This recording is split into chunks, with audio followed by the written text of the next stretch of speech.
লবণ, তারপর ওখানে দিয়ে দিব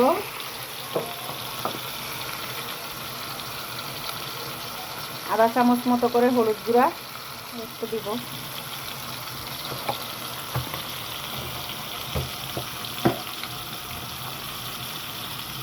দিয়ে দিব 1 চামচ কম জিরার গুঁড়া,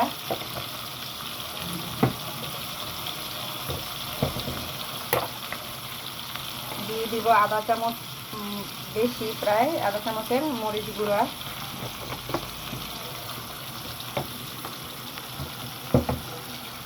এখানে দিয়ে দিচ্ছি পেঁয়াজ, আর এখানে দিয়ে দিচ্ছি কাঁচামরিচ, পেঁয়াজ, লবণ।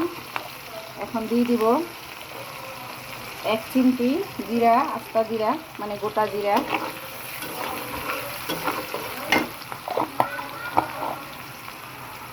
তারপরে এখানে আমি দিয়ে দিব কিছু ওই যে কালো বেগুন, আমার ছাদে বাগানে গাছে হয়েছে 2টো বেগুন। তারপরে দিয়ে দিব আমি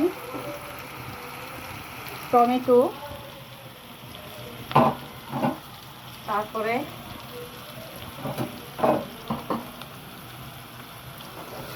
টমেটো দিয়ে আমি এটা ভালো করে একটু সরিষা সয়াবিন তেল দিয়ে এটা মেখে নিব। সাথে আমি ধনে পাতাটা দিয়ে দিব, যেহেতু ছোট মাছ একসাথে দিয়ে দিব।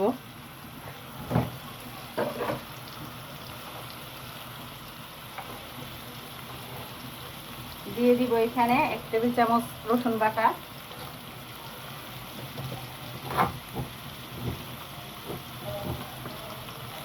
আধা চা চামচ জিরা বাটা আর এই আদা বাটা,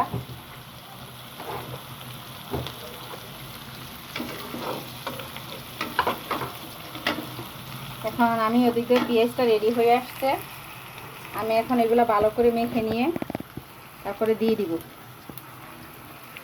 এখন দিয়ে দিব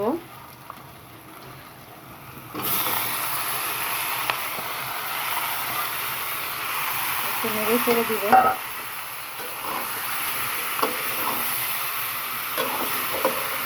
একসাথে সব কিছু দিয়ে দিচ্ছি।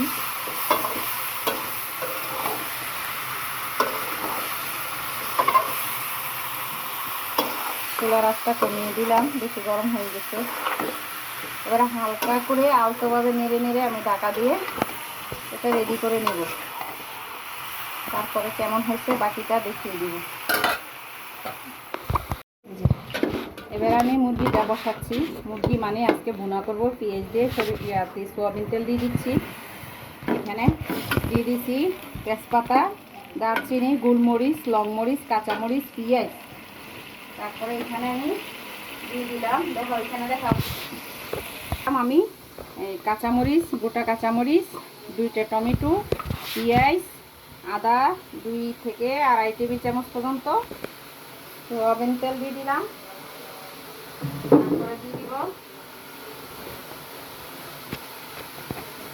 তারপরে দিয়ে দিব 1 থেকে 1.5 চা চামচ হলুদ গুঁড়া,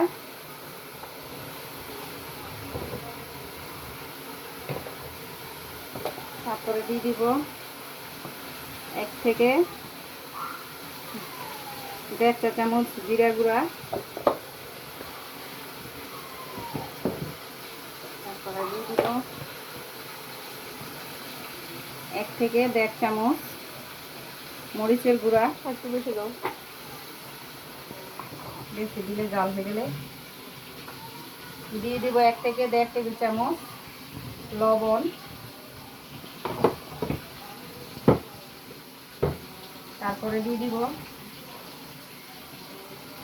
2 টেবিল চামচ 2 চা চামচ বা আড়াই চা চামচ রসুন বাটা।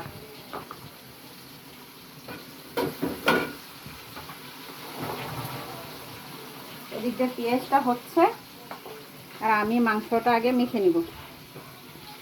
ময় মশলা সব কিছু দেওয়া হয়ে গেছে মশলা, এবারে ভালো করে আমি এটা মেখে নিব মাংসটা।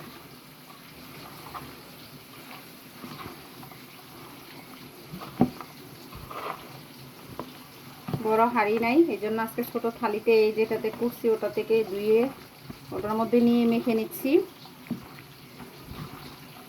একটা গোটা একটা মুরগি, হাড়গুলা ছাড়া, কিছু হাড় নিইনি, শুধু পা দুইটা নিচ্ছি। আর বড় ছেলে হাড়টা খেতে পছন্দ করে না, সেজন্য হাড়গুলো আলাদা করে রেখে দিচ্ছি, শুধু মাংসটো আর দুইটা পা নিয়েছি। তারপরে দিয়ে দিব এখন একটু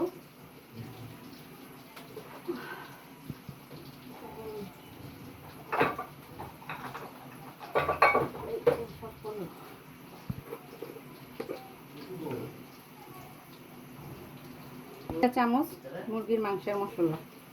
ওইখানে চলতে গেছে না পেয়ে যাবে।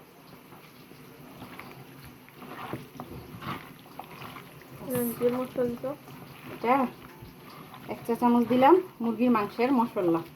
মুরগির মাংসের মশলাটা না দিলেও হয়, অপশনাল। দিলে একরকম টেস্ট হয়, না দিলেও আরেক রকম টেস্ট হয়। এই যে এটা তেলটা হয়ে আসতেছে প্রায়, দেখি আর একটু বাজা বাজা হবে। এই তো বাদামি রঙের হয়ে আসতেছে, আর একটু হয়ে গেলে আমি মাংসটা দিয়ে দিব। এই যে আমার মাংসটা খুব সুন্দর মাখানো হয়েছে, কি সুন্দর কালার আসছে, অনেক সুন্দর। মশলা যদি পরিমাণ মতো হয় তাহলে এরকম সুন্দর একটা কালার আসে, এরকম ভিজা ভিজা সুন্দর থাকে মাংসটা, জুসি জুসি থাকে। এবার দিয়ে দিব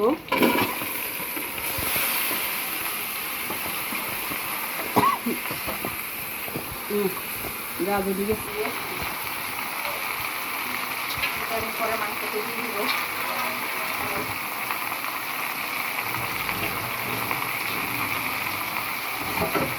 রেখে দিলাম,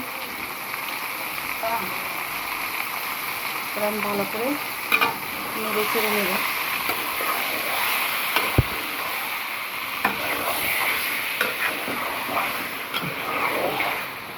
সুন্দর হয়েছে না মাখানোটা, অনেক সুন্দর হয়েছে। এভাবে করে আমি বারবার কষিয়ে নেব ঢাকনা দিয়ে।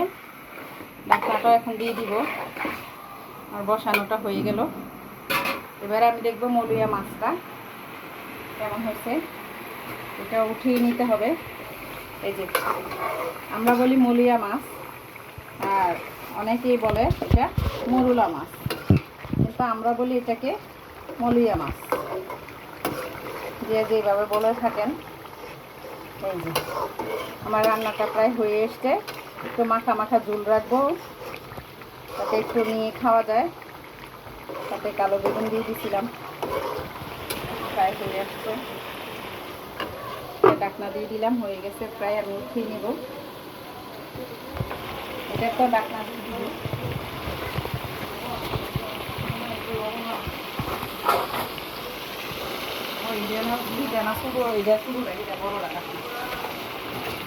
দিয়ে এই যে আমি এভাবে বারবার নেড়ে নেড়ে মাংসটা কষিয়ে ঝোল দিয়ে দিব। আর আমার একসাথে সব মশলা, টমেটো, কাঁচামরিচ সবই দেওয়া হয়ে গেছে। অনেকের যা ভালো লাগে একটু ধনেপাতা দিতে পারেন। ধনেপাতা দিয়ে মাংসগুলো ছোট ছোট করে কেটে নিয়ে সেম প্রসেসে রান্না করলে ওটাও খেতে আরেকটু অন্যরকম মজা হয়। তারপরে আমি এখন ঢাকনা দিয়ে দিচ্ছি, হয়ে গেলে দেখিয়ে দিব। এই যে আমি আর মাংসটা হয়ে গেল, আমি দেখিয়ে দিলাম। এখানে মরলা মাছ এটা, আর এটা হচ্ছে মুরগির মাংসটা রান্না করে আপনাদেরকে আজকে দুপুরের খাবার আমি রেডি করে দেখিয়ে দিলাম।